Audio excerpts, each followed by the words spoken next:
Good morning class. BA part first, paper second, भारतीय राजनीतिक विचारक। यूनिट फर्स्ट, चैप्टर है कौटिल्य, जिसके अंतर्गत आज के लेक्चर का टॉपिक है कौटिल्य का जीवन परिचय और कौटिल्य का अर्थशास्त्र।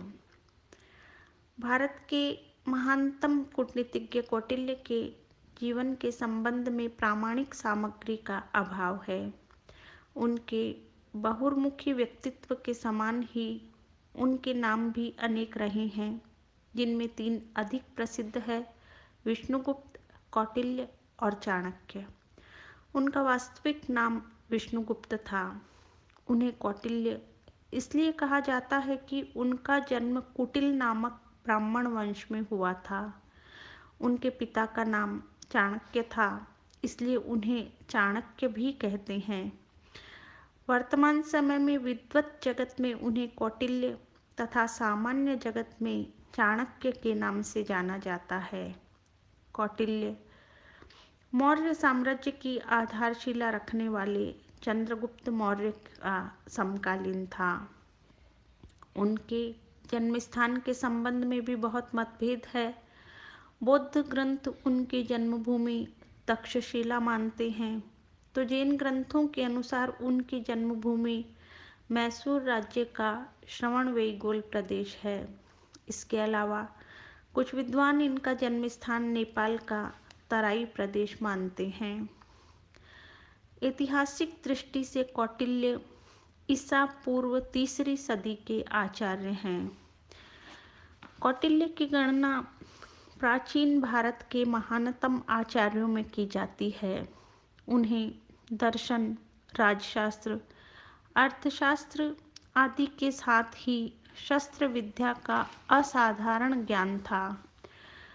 उनका प्रमुख और प्रिय कार्य अध्यापन था और उनकी गणना उस नालंदा विश्वविद्यालय के सफलतम शिक्षकों में थी जो तत्कालीन भारत में श्रेष्ठतम विद्या प्रदान करने के लिए सुप्रसिद्ध था।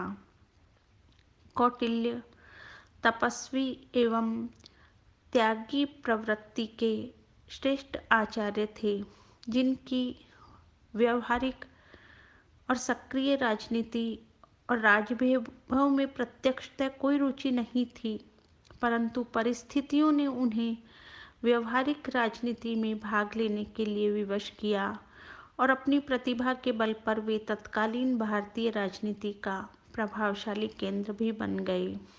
इस संबंध में दो प्रमुख घटनाओं की ओर संकेत किया जा सकता है।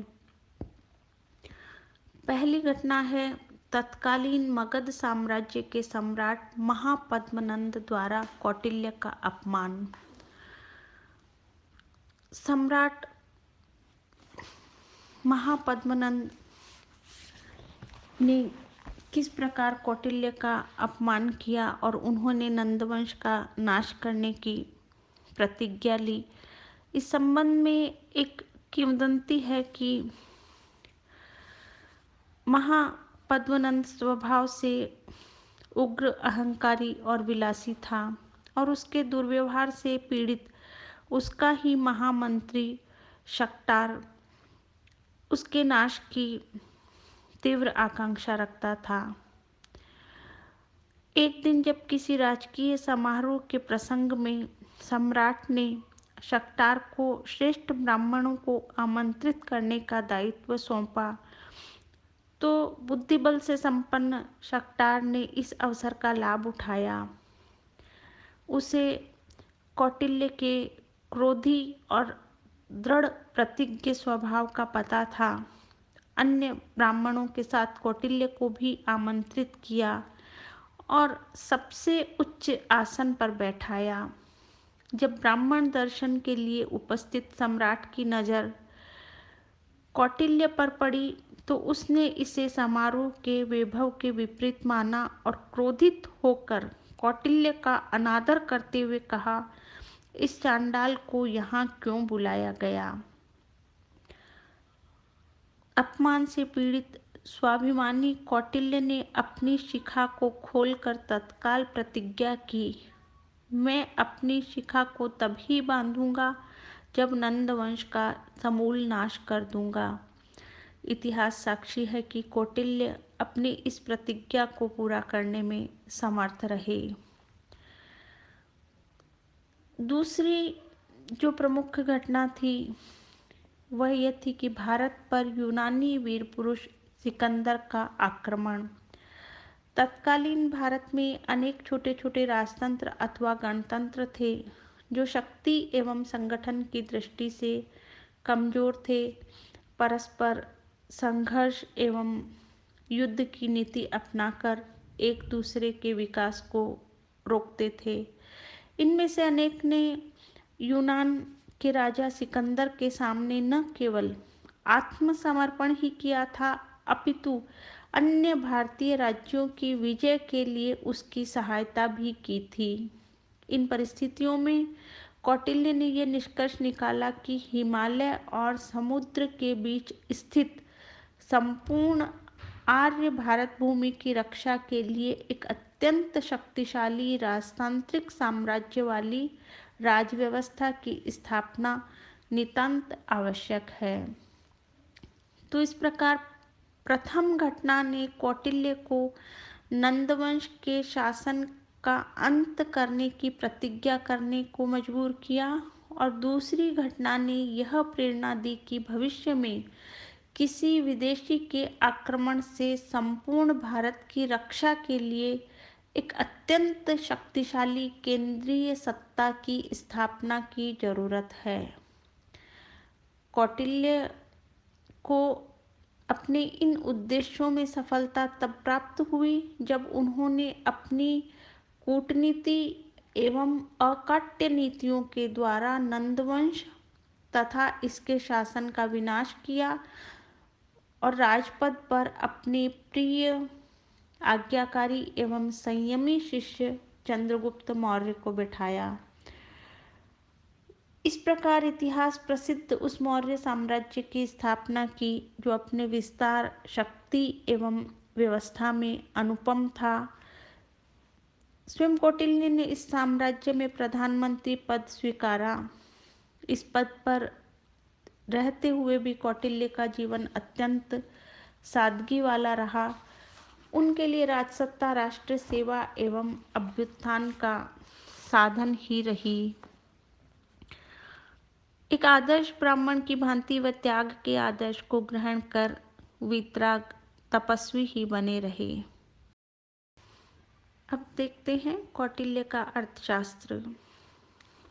कौटिल्य एवं उनके द्वारा रचित ग्रंथ अर्थशास्त्र के बारे में अध्ययन करने से पूर्व यह जान लेना आवश्यक है कि 19वीं सदी तक भारत सहित संपूर्ण आधुनिक युग का प्रबुद्ध वर्ग कौटिल्य के इस ग्रंथ से पूर्णतः अपरिचित था। विभिन्न प्राचीन राजनीतिक एवं साहित्यिक ग्रंथों में कौटिल्य एवं उनके ग्रंथ अर्थशास्त्र का जो उल्लेख प्राप्त था, उसके आधार पर यह अवश्य माना जाता था कि अतीत में कौटिल्य नामक श्रेष्ठ राजशास्त्री अवश्य हुआ है और उसने अर्थशास्त्र नामक ग्रंथ की रचना भी की थी जो अनुपलब्ध है। यह सुखद संयोग ही था कि सन 1905 ईस्वी में तंजौर के एक ब्राह्मण ने कौटिल्य अर्थशास्त्र की एक हस्तलिखित पांडुलिपि तत्कालीन मैसूर रियासत के प्राच्य पुस्तकालय को भेंट की और तब इस पुस्तकालय के अध्यक्ष डॉक्टर श्याम शास्त्री के विशेष प्रयत्नों से सन 1909 ईस्वी में इस ग्रंथ का प्रकाशन संभव हुआ। अपने प्रथम प्रकाशन के साथ ही अर्थशास्त्र की श्रेष्ठता ने भारत सहित संपूर्ण विश्व को अत्यंत प्रभावित किया। प्राचीन भारतीय राजशास्त्र के इतिहास में कौटिल्य के ग्रंथ अर्थशास्त्र का अद्वितीय स्थान है। अर्थशास्त्र के रचनाकाल के संबंध में विद्वानों में मतभेद है। विचारक ए.बी. कीथ, जॉली, विंटरनिच आदि विद्वान कौटिल्य के अर्थशास्त्र को ईसा की 3री शताब्दी का ग्रंथ मानते हैं, परंतु डॉक्टर श्याम शास्त्री, डॉक्टर काशी प्रसाद जायसवाल, पाश्चात्य विद्वान जे.एफ. फ्लीट और स्मिथ, गणपति शास्त्री, D.R. भंडारकर आदि अनेक विद्वान कौटिल्य के अर्थशास्त्र को मौर्यकालीन यानी 3री शताब्दी ईसा पूर्व की रचना मानते हैं। वास्तव में यह द्वितीय मत ही प्रामाणिक है। वस्तुतः अर्थशास्त्र के मूल रचयिता चंद्रगुप्त मौर्य के गुरु एवं महामंत्री आचार्य विष्णुगुप्त या कौटिल्य ही है और यह मौर्यकालीन रचना ईसा से 3री शताब्दी पूर्व की है। कौटिल्य ने अपने ग्रंथ में अर्थ एवं अर्थशास्त्र की संक्षिप्त परिभाषा दी है। उनके अनुसार मनुष्य की जीविका और जिस भूमि पर वे रहते हैं वे दोनों ही अर्थ है। अतः वह शास्त्र अर्थशास्त्र है जिसमें मनुष्यों वाली भूमि के लाभ और उसका पालन करने के उपायों का वर्णन किया गया है। कौटिल्य ने अर्थशास्त्र के प्रारंभ में ही 4 विद्याओं का उल्लेख किया है: आन्वीक्षिकी, त्रयी, वार्ता एवं दंड नीति। उन्होंने अपने ग्रंथ अर्थशास्त्र का प्रमुख विषय दंड नीति अर्थात राजशास्त्र को ही स्वीकारा है। प्राचीन भारत में राजशास्त्र को सामान्यतया दंड नीति कहने की परंपरा थी और इसे ही अर्थशास्त्र भी कहा जाता था।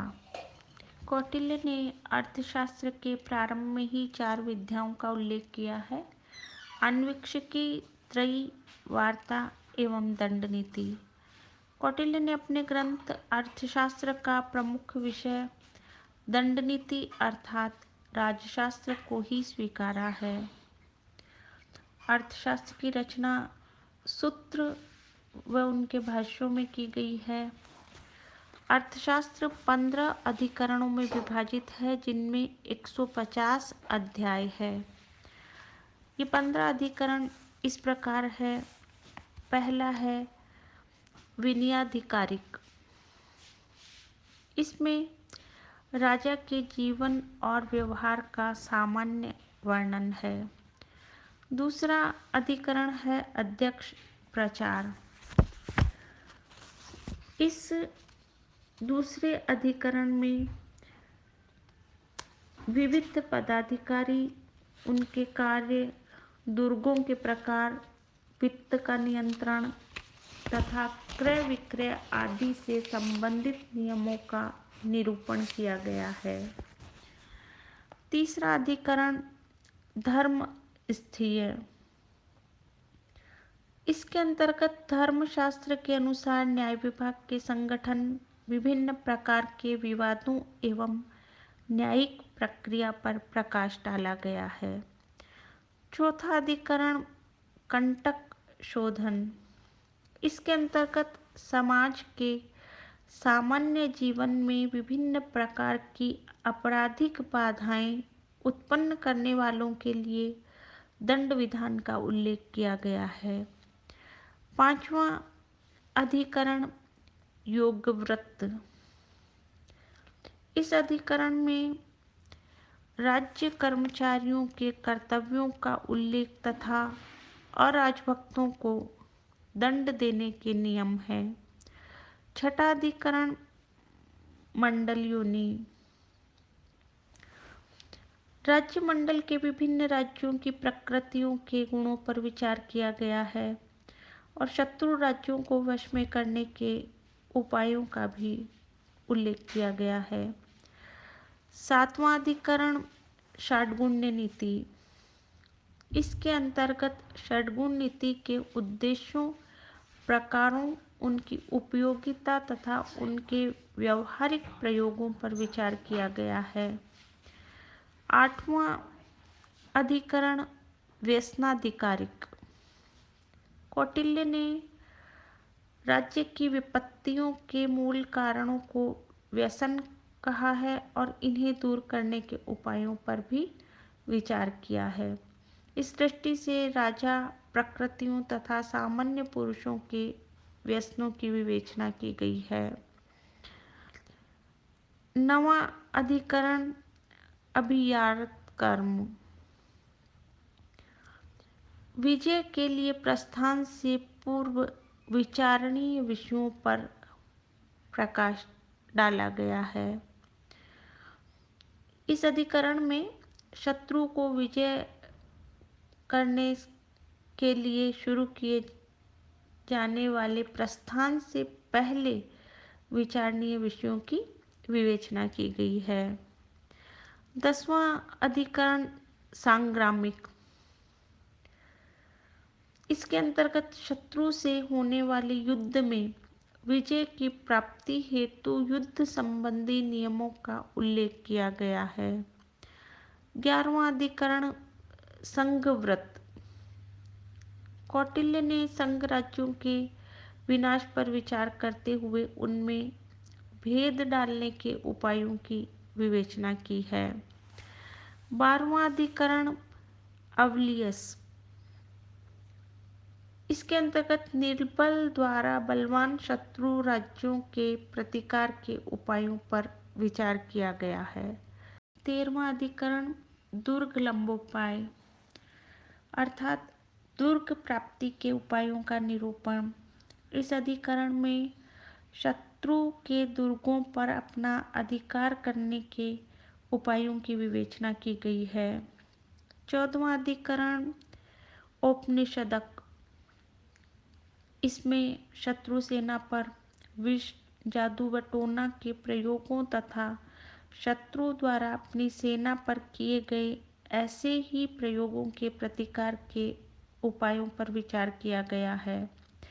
15वां अधिकरण जो अंतिम है तंत्र युक्ति। इसमें अर्थशास्त्र के अर्थ की सामान्य विवेचना प्रस्तुत की गई है और 32 तंत्र युक्तियों को बताया गया है। अंत में यह भी बताया गया है कि अपने क्रोध से नंद राजा से भूमि का उद्धार कराने वाले कौटिल्य ने इस अर्थशास्त्र ग्रंथ की रचना की। अर्थशास्त्र की शैली एवं भाषा की बात करें तो कौटिल्य ने अर्थशास्त्र की रचना गद्य एवं पद्य दोनों के संयोग से की है, परंतु अधिकांश भाग गद्य का ही है। गद्य भाग सूत्रों के रूप में है, जिनकी व्याख्या या भाष्य भी कौटिल्य ने प्रस्तुत की है। संभवतः इसमें उनका उद्देश्य यही रहा है कि उनके सूत्रों के अभिप्राय के बारे में कोई संदेह नहीं रहे। इस ग्रंथ के पद्य भाग में कुल 375 श्लोक या पद्य अंश है। अधिकांश श्लोक प्रत्येक अध्याय के अंत में निष्कर्ष रूप में लिखे गए हैं और उनमें से कुछ कौटिल्य से पूर्ववर्ती ग्रंथों में अथवा उनके बाद के ग्रंथों में उसी रूप में या कुछ भेद के साथ उपलब्ध है। प्राचीन भारतीय राजशास्त्र के इतिहास में कौटिल्य का अर्थशास्त्र एकमात्र ऐसा ग्रंथ है जिसकी तुलना प्राचीन यूनानी विद्वान अरस्तु के राजनीति नामक ग्रंथ से की जा सकती है। अनेक दृष्टियों से कौटिल्य की कृति अरस्तु की कृति से श्रेष्ठ मानी जाती है। इसी के साथ धन्यवाद।